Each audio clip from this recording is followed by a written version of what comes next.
नमस्कार दोस्तों, ATM media में आपका स्वागत है। प्रदेश की 20,000 आशा वर्कर्स अपनी मांगों को लेकर 2 महीने से हड़ताल पर हैं। आशा वर्कर्स धरने प्रदर्शन से लेकर बड़े पैमाने पर गिरफ्तारियां तक दे चुकी हैं, लेकिन सरकार इनकी सुनवाई नहीं कर रही है।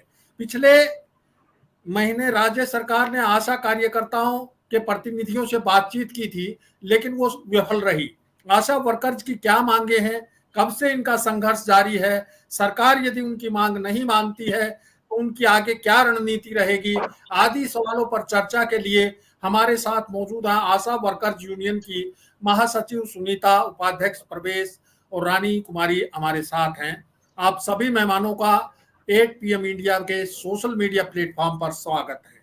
सुनीता जी, आपसे सबसे पहला सवाल है कि आप लोगों का यह आंदोलन कितने समय से जारी है और आपकी प्रमुख मांगे क्या है?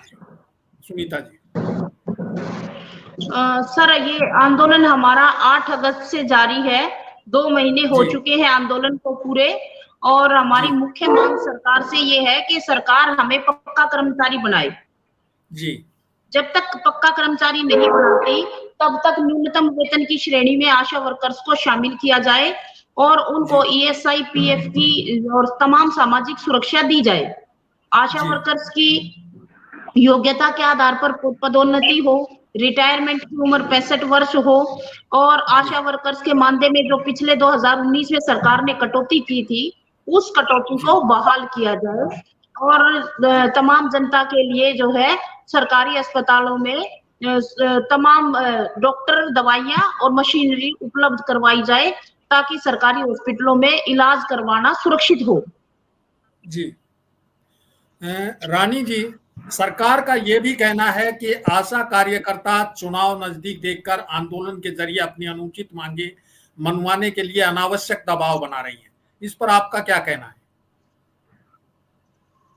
मेरा नाम, मैं साथियों को नमस्कार करती हूँ, और हम ये कहना चाहते हैं जो सरकार इल्जाम लगा रही है ये सरासर गलत है। जितना काम का बोझ आशा वर्कर के ऊपर सरकार ने आज के दिन दे दिया, और कोविड जैसी महामारी में आशा वर्कर ने इतना बड़ा काम करके दिखाया, ग्लोबल हेल्थ लीडर तक मिला, और सरकार ने आशा वर्कर को जब भी कोई सम्मानित नहीं किया गया।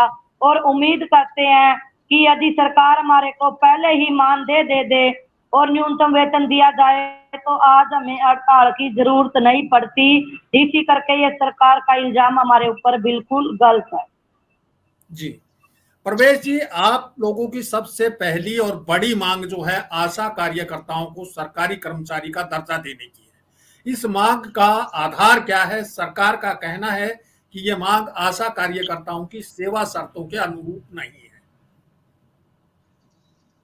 देखो जी, सरकार जो बात कर रही है वो बिल्कुल गलत है।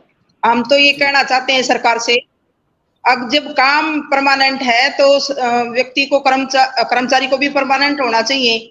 और सरकार ने 2016 जो हाई कोर्ट ने ये डिसीजन दिया था कि समान काम समान वेतन, लेकिन जो हमारी एन है वो भी वही काम कर रही है और वही काम हम कर रहे हैं।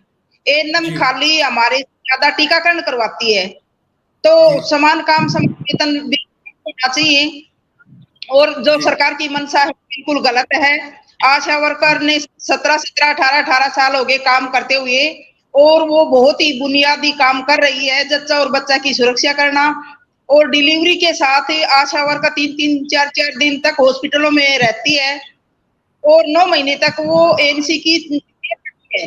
अगर बाई दी वे वो एनसी को सरकारी हॉस्पिटल वो प्राइवेट हॉस्पिटल में चली जाती है तो उसका आशा वर्कर को कोई बेनिफिट नहीं मिलता। तो ये भी सरकार गलत है। आशा वर्कर जो काम कर रही है, काम की एवज में जो सरकार उन्हें वेतन दे रही है वो खाली एक नाम मात्र है। और आशा वर्कर के ऊपर आज के दिन इतना दबाव है काम का, और 40 ऐसे काम हैं जो आशा वर्कर के ऊपर बिना वेतन के दिए जा रहे हैं, और ऑनलाइन का काम इतना ज्यादा है जिससे परेशान होके आशा वर्कर ने ये आंदोलन करना पड़ा। और आज आशा वर्कर को 65 दिन हो गए आंदोलन करते हुए, और सरकार टस से मस नहीं कर रही। इसके बीच में 3 दौर की वार्ता हुई है। 2 बार विभाग के साथ और 1 बार सरकार और अधिकारियों के साथ हमारी मीटिंग हुई है, लेकिन मीटिंग को बिल्कुल 5 घंटे तक मीटिंग चली और हमारी बातों को सुना और 10 सूत्रीय जो मांग पत्र है उसके ऊपर बिल्कुल मंथन हुआ है, एक-एक मांग के ऊपर विचार किया गया है और जो सरकार का नुमाइंदा हमारे डेलीगेशन से बातचीत करने के लिए आया था, उन्होंने भी इस बात को सही माना है। उन्होंने कहा है कि जी आशा वर्कर की मांग बिल्कुल जायज है और इन जो आपकी मांगे उनको बिल्कुल सुना जाएगा और अब मैं आपकी मांगों को नोट करके ले जाता हूं और इसका डिसीजन मैं मुख्यमंत्री और एचएम से करूंगा और आपकी जो 1 हफ्ते के अंदर बहुत ही जल्द सरकार घोषणा करेगी। और बोला भाई दिव्य हमारे से चूक रह जाती है तो आप हमारे को फिर से याद दिला देना। तो 8 अक्टूबर को जो हमने आपके पास मैं दोबारा आता हूं, एक सवाल सुनीता जी से ले लेते हैं। सुनीता जी, पिछले महीने सरकार से आप लोगों की 5 घंटे बातचीत हुई, जैसे कि आपके सहयोगी ने बताया भी, वो बातचीत किन कारणों से विफल रही? सुनीता जी, आपकी आवाज नहीं आ रही है, आवाज ऑन कर लीजिए आप। आपकी आवाज म्यूट हो गई है। अब आ रही है सर मेरी आवाज? मैं ये बातचीत को हम विफल नहीं कह सकते हैं। बातचीत विफल नहीं हुई है। सरकार ने बात सुन के उसको जायज माना है और जायज बात का जवाब देने के लिए अभी शायद सरकार की तैयारी नहीं हुई है।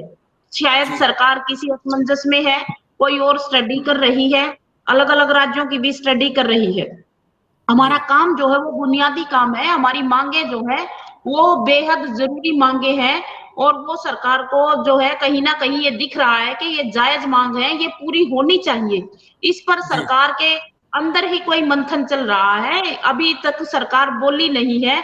अगर सरकार हमें ये कहती कि भाई हम ये आपकी मांगों से सहमत नहीं है तो विफलता मानी जाती।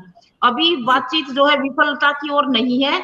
अभी सरकार जो है हमारी बिल्कुल जायज मांगों के लिए असमंजस में है। वो सरकार कोई मंथन कर रही है, क्या जवाब देगी ये तो आने वाला समय बताएगा। वार्ता को 10 दिन हो चुके हैं और अब 10 दिन 1 हफ्ते का समय सरकार ने मांगा था। हमने वर्कर्स की तरफ से सरकार को और 5-7 दिन का समय दिया है और वो उसके हिसाब से भी कम हो गया है समय। अब हम आगामी आंदोलन की अपनी रणनीति जो है वो इख्तियार करेंगे। रानी जी, आप लोगों की कौन कौन सी मांगे ऐसी हैं जिन पर सरकार सहमत हो गई है? सर, हमारी जो मांग पत्र था हमारा, उसमें जो 10 मांगे थी, सारी मांगों के ऊपर ही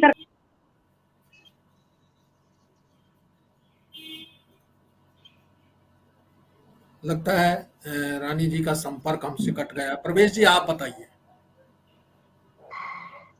देखो जी, सरकार के साथ हमारी वार्ता हुई थी। जो 10 सूत्रीय मांग पत्र था उसके ऊपर बिल्कुल सकारात्मक बात हुई है और सभी जो मांग है उनके ऊपर सरकार ने सहमति जताई है कि आपकी मांग बिल्कुल जायज है और हम आपकी मांगों को जल्द ही पूरा करेंगे, ऐसे आश्वासन दिया है सरकार ने।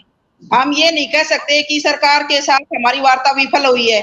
3 दौर की वार्ता हुई है और तीनों जो विभाग के साथ वार्ता हुई उनमें भी हमारे को ये भरोसा जताया कि जो आशा वर्कर काम कर रही हैं वो बहुत ही बुनियादी काम कर रही हैं और आज के दिन आशा वर्कर के ऊपर काम का वर्कलोड है वो बहुत ही ज्यादा है। जो ऑनलाइन काम का दबाव आशा वर्कर के ऊपर आए दिन मतलब इतना ज्यादा हो गया कि आशा वर्कर को केवल 4,000 रुपए में तमाम सारे ऑनलाइन काम करने पड़ रहे हैं। तो हम सरकार को ये बताना चाहते हैं, काम तो हम कर देंगे लेकिन काम के बदले में जो हमें वेतन मिलना चाहिए, क्योंकि ये टेक्निकल काम है और एक टेक्निकल काम करवाने के लिए सरकार उस कर्मचारी को कम से कम 50-60 हजार रुपए देती है। तो हम सरकार को ये कहते हैं कि सरकार जो हमारे से टेक्निकल काम ले रही है तो इस टेक्निकल काम के बदले में कम से कम 26,000 न्यूनतम वेतन हमारे को दे और कर्मचारी का दर्जा दे और आशा वर्कर को स्वास्थ्य सुविधाएं और तमाम बेनिफिट की तरफ से दिया जाना चाहिए। आशा वर्कर की जो रिटायर बेनिफिट है, रिटायर होने के बाद में आशा जब घर आती है तो कम से कम उसको 10 लाख बेनिफिट दिया जाना चाहिए। और 2018 में सरकार ने हमारी जो कटौती की थी 1,000 रुपए की, वो बिल्कुल बहाल की जानी चाहिए।